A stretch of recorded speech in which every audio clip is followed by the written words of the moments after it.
Europe is slowly waking up to a very uncomfortable reality. Almost all of its critical internet infrastructure runs on American tech.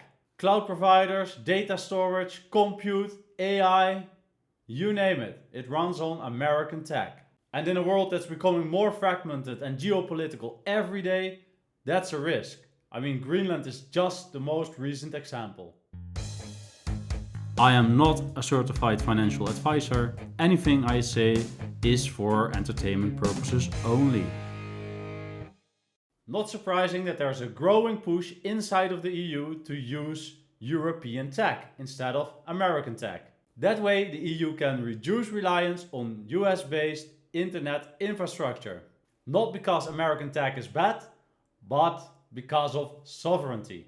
Data laws, privacy regulations, national security. If your government data, healthcare, financial information runs on foreign platforms, you don't really control them. And of course, Europe doesn't like that. And this is exactly where ICP, the internet computer, comes in.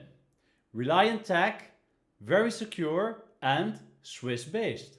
At the World Economic Forum in Davos, I think around 1.5–2 weeks ago, ICP launched their first national subnet. That means applications can now be deployed on sovereign internet computer applications. All data and computation staying in Switzerland. No Amazon, no Google Cloud, no foreign jurisdiction. Switzerland is not a random choice here. It's one of the most trusted jurisdictions in the world. Neutral, safe, stable. Switzerland is home to some of the world's most important banks and financial institutions. ICP, on the other hand, is known for its safety. Looks like a match made in heaven. So no, ICP didn't start small in Europe by picking a small country. They picked the financial Moloch. They picked the shining star. If you're building infrastructure meant for governments or regulated entities, this is exactly the environment you want. Now, let's be honest. ICP infrastructure is up to 5 times more expensive than current Web 2 solutions. But governments don't choose cheap.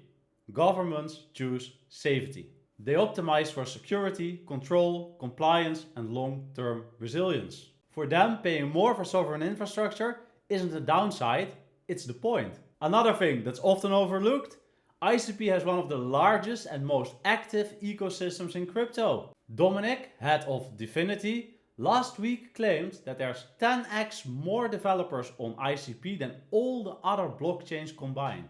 Not just DeFi builders, but teams building real applications.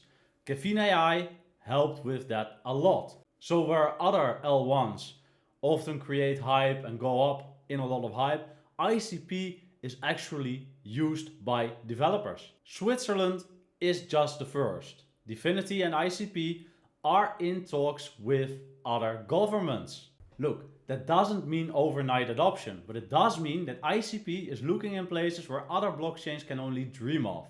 This isn't a retail narrative. This isn't something that gets retail hyped. This is an infrastructure narrative. Slow, boring, in the background, but very powerful when it plays out. Look, Europe wanting tech sovereignty isn't a trend. It's a shift. Europe is slow because of all the regulations and all the countries that need to agree with each other. But when they decide something, well, they go for it. It's not a trend, it's a shift.